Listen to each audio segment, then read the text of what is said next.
أعوذ بالله من شر الشيطان الرجيم بسم الله الرحمن الرحيم اللهم صل على سيدنا محمد وعلى آل سيدنا محمد وسلم أما بعد السلام بلا جلون دو كرامتو الله كافو ني سلام كافولي نو السلام عليكم ورحمة الله أبل ما كه أنا ودينك دو أمر سلا فرنسي إن شاء الله أمانغا كيسا كتابو نفتولا نوي حاسبو كارمو دينو كيسا أمبادون Kabebi samedi le 12 septembre 2020. Ambadon sibiri temene anye kisa bla romino hasibu karmu dinu volume 2 amina taibi ka volume 3 la se awma.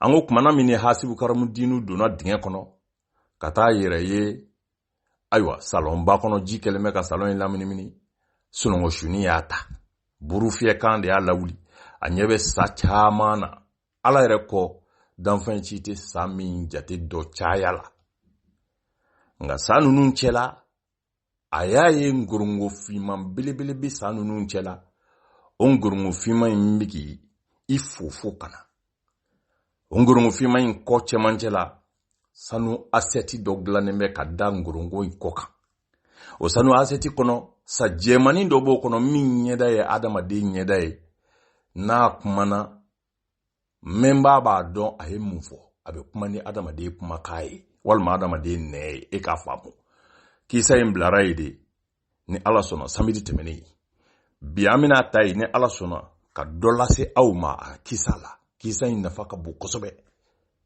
abato ibi fenchaman do ibi fenchaman famu ambadin mimbina teme sayni hasibu karmu dinu che nyefalula amno la se awma aha أعوذ بالله من الشيطان الرجيم أكو أمي تغيني الله تعالى في كبو إبليس لا ينونا جنيوان بلا جلين تورما شيطان من كرا فرلا كيرو فين كبو الله تعالى كنمالا نعم بسم الله الرحمن الرحيم أكو في أنيان سيني دالي مسا تغو بركما مسا ميجنين نما لوكو لين تيجي أن الله هران نما كرنغر لين تيجي اللهم صل على سيدنا محمد وعلى ال سيدنا محمد وكفى امسلي زميوني مكيوني مدنيوكا تشمي وللا كو اورواتول وسكا امسلي كيرا لابانكا كاسلي نبي ما لابانكا نبي ماني كيرا يادا توراني تشمي اسيدي شريف عثمان مدن حيدرام موكدو امسلا ناسو دغي سان مونكا Lorsqu'il fit arriver à la proximité de Asib Karim Adjin et le salua qui répondit à son salut. Ako kumana mi ni ngorongo fi mombai ni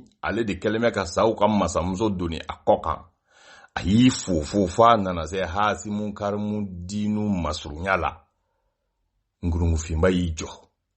Ayi jo kumana mi mbadun sami mbis aseti kono noe sau kam masamzo ni anama de nyeda baku. Nabe kuma ni adama de ne oye hasibu karmu dinu fo ako alaka jo korbashiti la hasibu karmu dinu oya ka fuli la seke ama L'un des 10 000 serpents assis sur les chaises se leva alors alla jusqu'au plateau d'or. Ako kenen kumana mi Chezi batan flamin sigi lembe ne ka masamuso ka chezi laminimini sa do wulila ka bo do yi fofo ka bo aka sigi la chezi kono ki fofo kana se fongurungo fimbaima masamuso min nyedaye adamadi nyedaye obe sanu aseti kono kana sanu aseti intasisa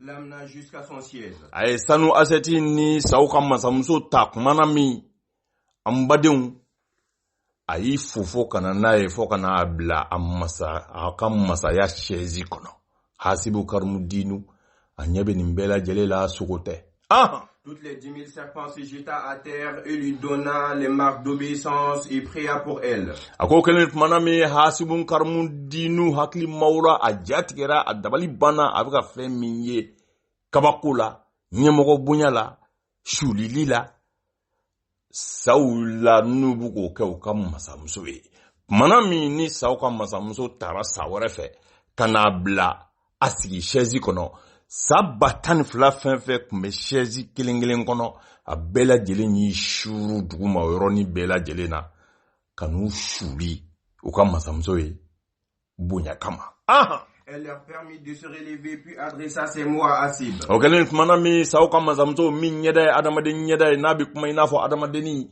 o yi kanto sawma ako alaka barka dawla aya sigi aw sigi yorola ayi nyeshi hasibu karmu dinu masisa no saw kam mazamzo kumana mi nako satoma ko alaka barka dawla kuku sigi yorola abina kuma hasibu karmu dinu fe aha N'aie point peur de nous, jeune homme.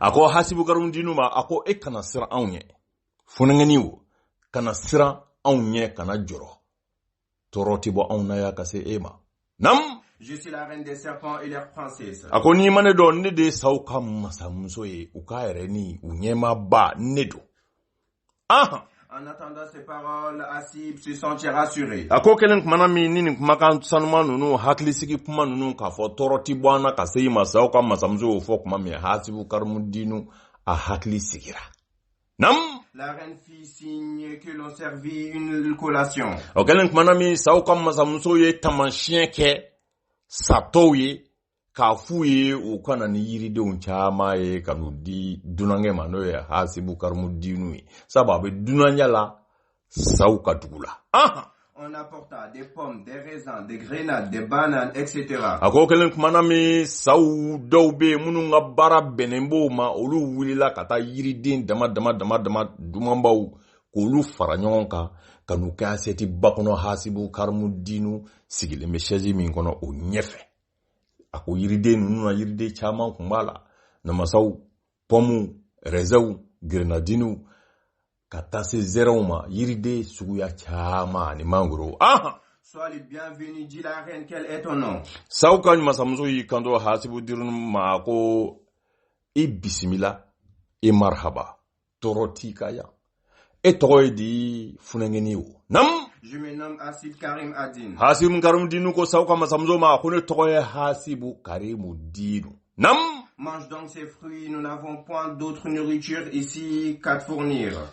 saw ka masamuso y'i kanto hasibu karimu dinu ma a ko funɛngɛni hasibu karimu dinu a ko yiriden minnu filɛ nin ninnu ye e garisɛgɛ ye koyi a ko dunni kɛ yiriden ninnu na a ko i k'a dɔn dumuni wɛrɛ foyi t'anw bolo ani yiriden ninnu tɛ Hasib mangea à sa faim et lui louange à Dieu le Très-Haut. a ko kelen kumana min hasibu karimu dinu y'i ɲɛsi yiridenw ma a ye caman du kumana min n'a kɔnɔbara fara a ye alahu taala tanu ni k'a barikada ala min y'ale se dingɛ in kɔnɔ k'a kisi saw ka tɔɔrɔ ma ka tila ka yiriden ninnu ka garijɛgɛ ye nam On desservit alors la table et la reine des serpents pria son haut et lui dire quel est le pays qu'ils viennent. o kelen kumana min sa minnu ka baara bɛnnen bɛ mɔgɔ bonya ma minnu ye yiriden ta ka na olu y'u fofo ka na yiridenw bɛ asɛti min kɔnɔ k'o ta ka bɔ hasibu karimu dinu kɔrɔ saw ka masamuso y'i kanto hasibu karimu dinu ma sisan komi dunan don a hakili sigira a kɔnɔ fara laala a bɛ kuma min fɔ sisan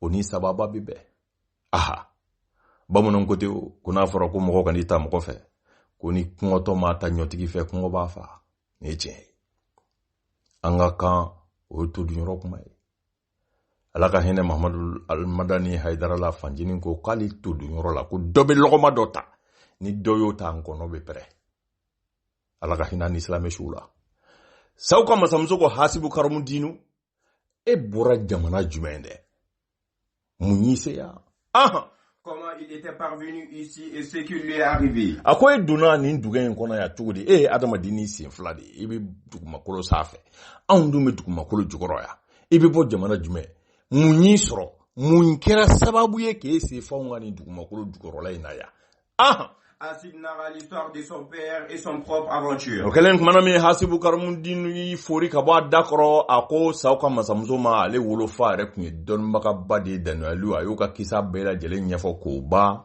a y'a sɔrɔ ba y'o ɲɛfɔ a ye o kɔfɛ dɔgɔɲininaw y'a janfa cogo min na a ye buntennin ye didigɛn kɔnɔ cogo min a y'o wonin sɔgɔbɛ cogo min kana se fɔ ye a y'o bɛɛ lajɛlen ɲɛfɔ saw ka masamuso ye nam Il a dit aussi comment le scorpion était aperçu près de lui, comment il l'a tué et comment il a ouvert la fenêtre et descendu. an tɛmɛn'o bɛɛ lajɛlen kan kolominɛ na tɛmɛ n'a ye Telle histoire est dit par Hasib Karim Adin jusqu'à la fin, que Dieu seul savait ce qu'il m'advenait maintenant. hasibu karamu dinu klale o kuma la kuma mi ako Allah taala ne nga kunye bela jelen kalfa lela ale drone ba do ne nga kunye to alaba abina ke chuko disa ni aw saw kon kilen ka nyogoni an soro bale nyogona akubita laban chuko mi ala de bo nyedo Lorsque la haine eut attendu ses récits, répondit-elle. akoni kuma kan num mene saw kam mazamso fe hasibu karamu dinu kala kalila nam Il ne peut advenir désormais que du bien. ako hasibu karamu dinu hakli sigi bashi fuiti soroya toro shitibo auna kase hasibu karamu dinu ma ngaika kisa e dabali banko e nam Je voudrais, ajouta-t-elle, séjourner ici longtemps pour que je puisse raconter mon histoire à mon tour. sauka masamzo ko hasibu karamu dinu ma ako ka kisa ne yome nga hasibu karamu dinu amena nyini fe ka to on fe ya kile chama ani shu chama wala sanere kanga kisa nyefo Mon histoire et mes événements que j'ai vécus. ako hasibu karamu dinu on ye sauya ame shi jansoro ame se ka balo fo sam bakele ako ne fen chama ye duma kolo sanfe ko chama keranyana ni masala chama me ni ko blen chama badinga choba J'obéirai à tout ce que vous direz, dit Hasib. hasibu karamu dinu ko sauka masamzo ma akoye mana fa nga fenfenke ne jene meno yo nga hasibu karamu dinu amo fo ka to animolo ko asrane do sa dawand makelen ki laminimini ni ma to lutala o laba emi ire o do Sache donc qu'il y avait au Caire un roi de Ban Israël qui avait un fils nommé Boulikia. ako kumana mi ni sauka masamso yo kumata ako hasibu karamu dinu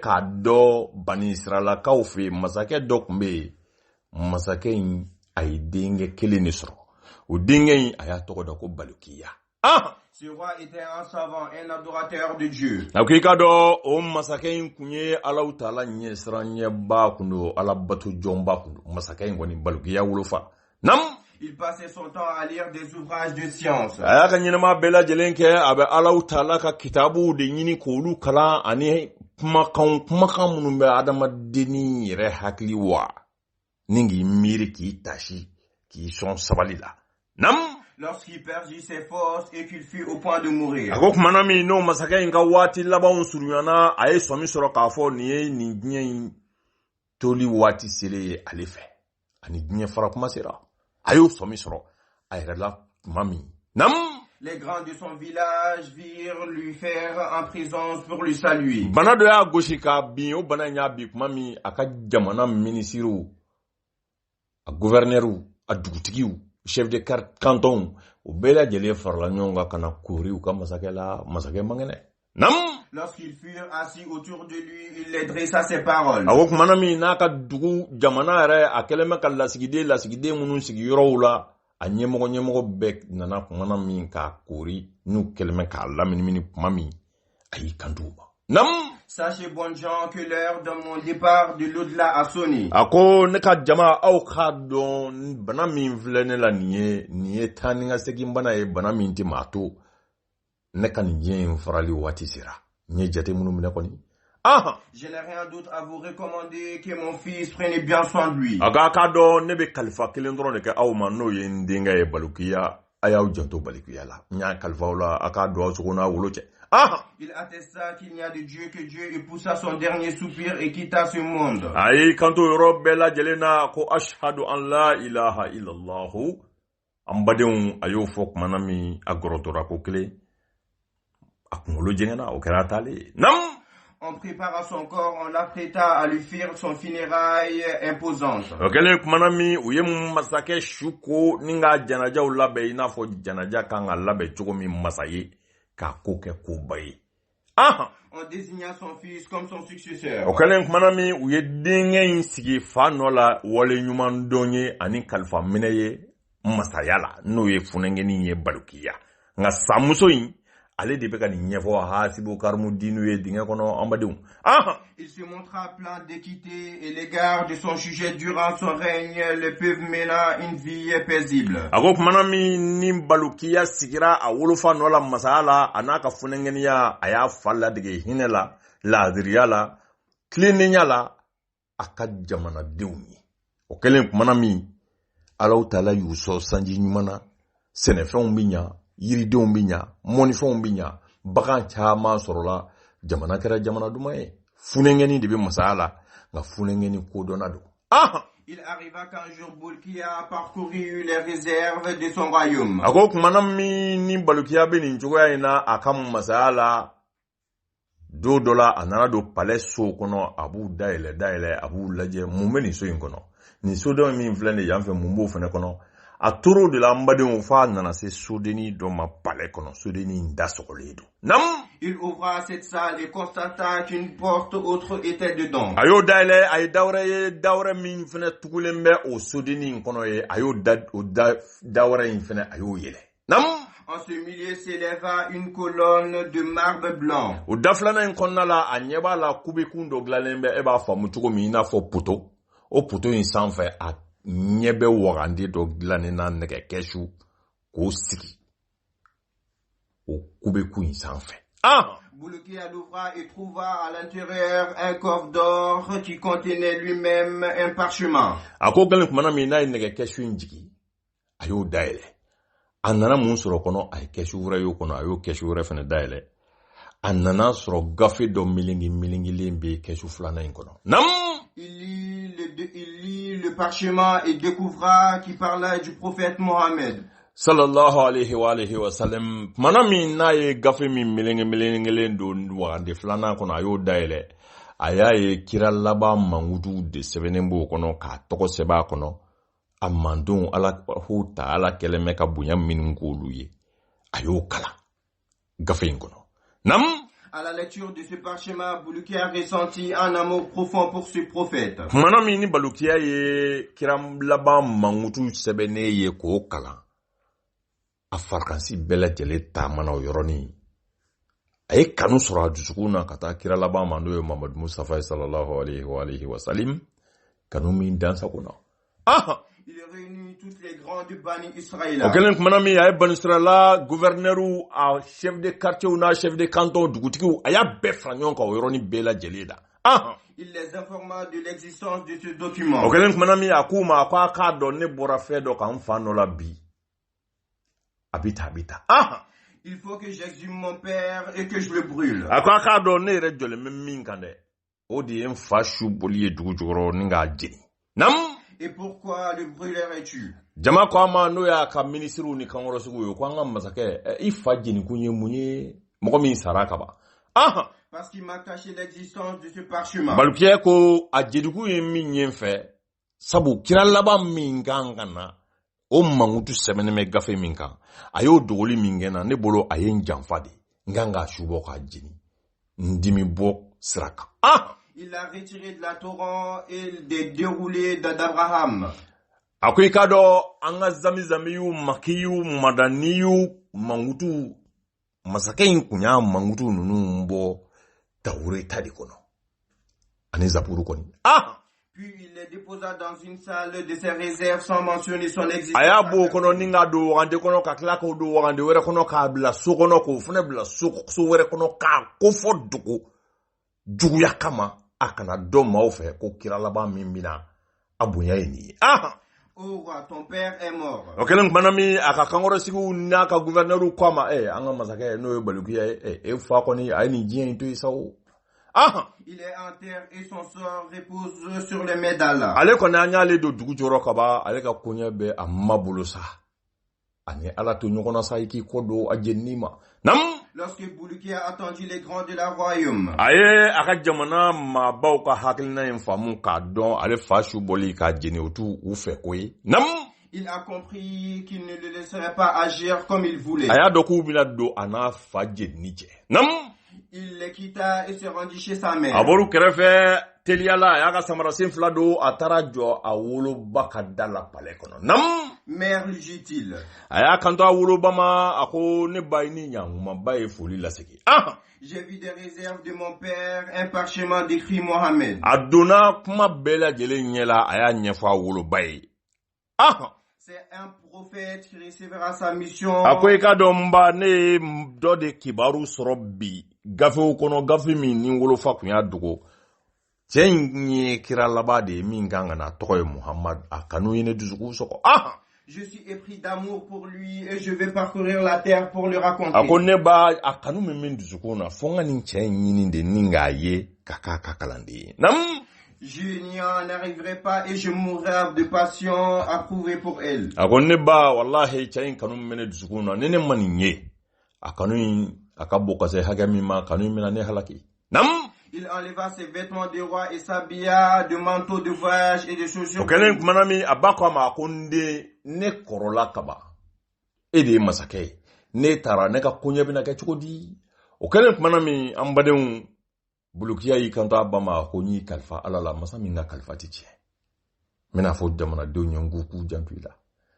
Aye masaya finu bo ka fini nyini ka do ala mimba ke domba la fli ne aye ita miri fiyo ko masado ayo o finu nyini ko lu do ala kasa glokiu ka jalamu ke ka nyeda fa be milingi fona kera nye woni fly ka tangala berikile nyini ka samara do asena mbadon apora dugu kula bafe Je n'ai plus la patience de répondre Titi Bulukia.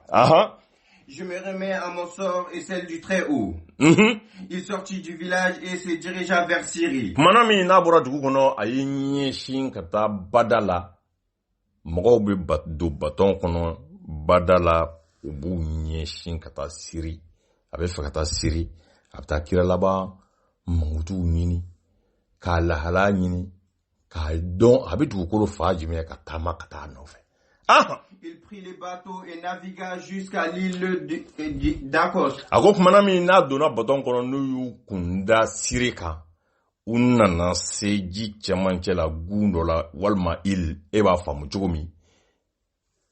Boko tumba obiji chamanche la.